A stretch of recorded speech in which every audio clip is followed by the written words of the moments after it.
So Joe, not a new signing this one, but it feels like it, doesn't it? Yeah, I know there's been a lot of anticipation over this one and a few bits and bobs, people talking about Alex Fletcher. But yeah, again, it's a phenomenal signing for us. It's a player that obviously we brought in from Tiverton some time back now with COVID and what have you. But I mean, his form from the sort of post-Christmas through to the end of the season was terrific. 19 goals in total. And his performances in general, I mean, we know what we're going to get from Alex. His work rate's great. We've spoken to him before about using that sometimes and not just running for the sake of running, so understanding his role. And obviously we've asked him to play in a wider one at times. What he doesn't become in that, he's not a winger. So he very much plays as a striker. And he's valuable to us. And of course, you know, there was a period during the summer where there was a little bit of, people were worried a little bit, but I was never worried too much. I know there was going to be some attention because of the amount of goals he scored in his form. But in the end, Alex had to go away and have a holiday, which was a couple of weeks. He'd went away prior to that with the lads as well. So there was quite a long period. And I said, go and do that. Enjoy your break, switch off. And myself and Paul went down and met him and his father last week down at Taunton. Had a real positive chat. And I'm really pleased to get it over the line. How do you think he's going to fit in with the new recruits here? Brilliant. Yeah, I said to him in that meeting, actually, I said, look what you did last year. And we, you know, last year is last year, but we were playing players out of position. So I said to him, imagine now having these new recruits in their favoured positions. We think we've added in quality to it. So hopefully there'll be more opportunities for him.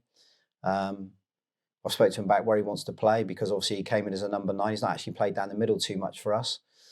But if I play a front three, it'd be very much 3 strikers, not necessarily going to be wide ones. So yeah, he's really excited. I know he is. He's on his way up today to sign his contract with his partner. So yeah, it's a really good day for us. Really excited to have him over the line.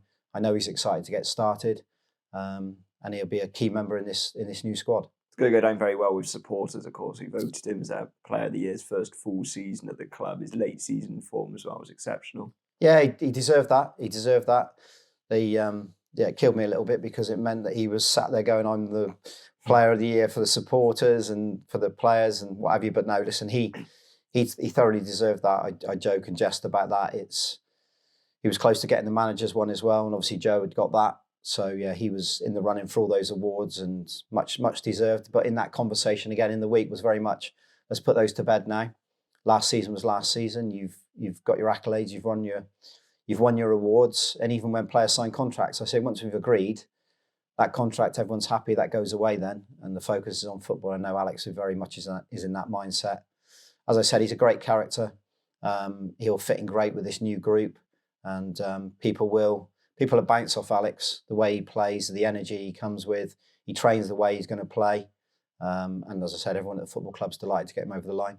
Yeah, you mentioned his fitness. He played a lot of pre-season as well. You mentioned in an interview recently, he played almost every minute, I think. He carried it on. His next appearance will be his 50th. So he's only missed one game his entire time, which is an excellent record. That's phenomenal, isn't it? Seeing he came in the COVID year as well. So that's brilliant to hit the 50 mark already. And I'm sure that next 50 will come round just as quick. Always ready, available. As I said, he trains really well. He trains away from us as well. I keep mentioning this. It's no good just doing Tuesday, Thursday. Alex is someone who takes a pride in his fitness, and it's a key part of his performances is his fitness and his dynamic movements. He's got pace, energy, wants to press as well. So yeah, listen, everything about him is a ready-made professional right there. Of course, he's hungry. He wants to progress like all of us at the football club. I encourage that and I like that in the player. But now that contract's signed, he's very much again a Bath City player. It's in the end, we took a punt on him. I think there's some loyalty both ways.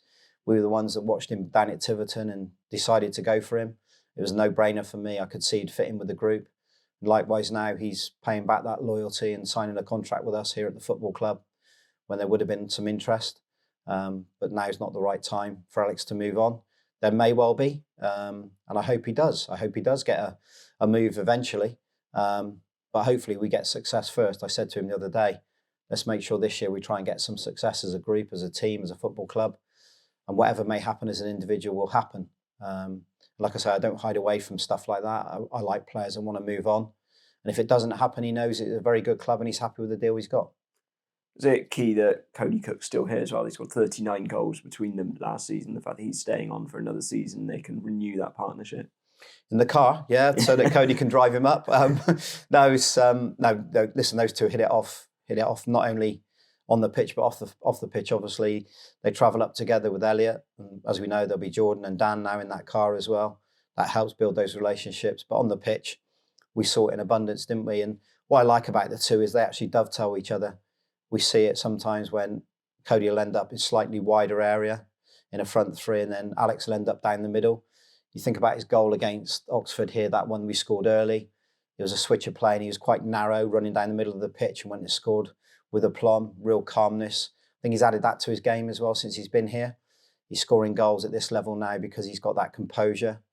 And the other thing, ironically, is he's made his left foot better. He spoke about it near the end of last season to me. So because he's coming in off the right-hand side, he's mixing his game up. And we've only got to look back to that Billericay goal, which got him goal of the season. The ability there to shift the defender, slow him down, because the defender actually was within 2 or 3 yards of him, defending okay. And then to go onto his weaker left foot and then shape a shot like that was just terrific. And as a defender, you know, if someone could go right foot, left foot, it's difficult to defend against. So he's working constantly at aspects of his game. I like the fact that they dovetail with penalties, and we've seen that in previous years. We've not had the best of records with penalties, but last year really good, and that's because they practice them. Every Thursday they'll do their penalties, and who's ever feeling good after that or on a Saturday will step up and take the penalty. So yeah, that relationship works in so many different ways, and as I said, that's going to be great for us to see back out at Twerton Park again. You sort of hinted that you wouldn't stand in his way if an offer from a higher club comes out. I think he's capable of that. He's still 23. He's got plenty of years ahead of him. Yeah, but I don't think there's any rush. I mean, I said we say it about any player, Mark, we never stand in the way, and we've seen it with so many. It's no good going over all the names, but we're well known for that. So if we feel like it's right for the football club first and foremost, and then for the player, then we'd never stand in the way of anyone moving on and progressing, because why would you? You'd end up with a player that's disgruntled. You'd end up with a reputation of trying to stifle or kill players' moves, and that's not what we're about. We're a very progressive club. We're a developmental club as well as trying to get results. And Alex is one of those players that I can see playing at a higher level. We're hoping this with Bath City first and foremost. As I said to you, thereafter, whatever may happen as an individual, he knows he's still got aspects of the game to work on. If you go up another level, and we've seen it when we played Yeovil in the Somerset Premier Cup, it becomes a lot more physical.